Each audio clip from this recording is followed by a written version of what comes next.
Hey, so if your kid is ages 10 to 12, okay, then you have a couple options here, okay? Number one, all right, you can sign up for an initial evaluation and jump into lessons. Those happen year round. You can do those whenever you want to. That's going to be the most flexible way of approaching stuff, okay? Option two, okay, you can jump right in to our Foundations of Hitting 8-week course, okay? Those happen in 8-week segments and they happen, a couple times a year, okay? So take a look at the site, figure out when that is.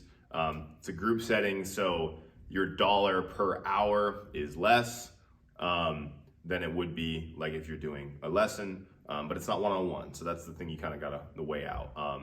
We do that as a way to streamline youth development and get people moving in the right way so they can be functional hitters, okay? Now, if your kid is pretty advanced, okay? So when I say pretty advanced, means that he or she probably plays on like a travel team, okay? And is one of the better players on that travel team.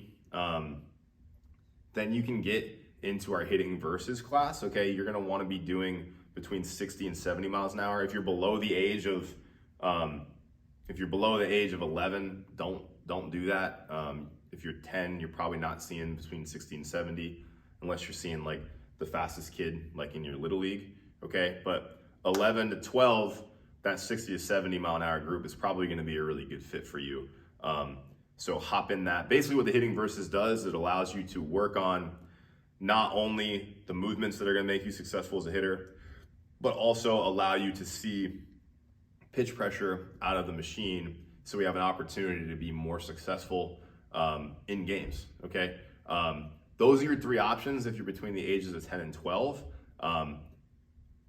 Some combination of those sometimes is the best fit, right? So it's not just like just do the 8-week course or just do hitting versus. You may need some one-on-one instruction to kind of like tinker with some things that you need to work on you specifically. But those are the three things that you can kind of pull from when you want to, okay? And if you're gonna do the lesson, start with initial evaluation. If you wanna jump into anything else, we can make that happen.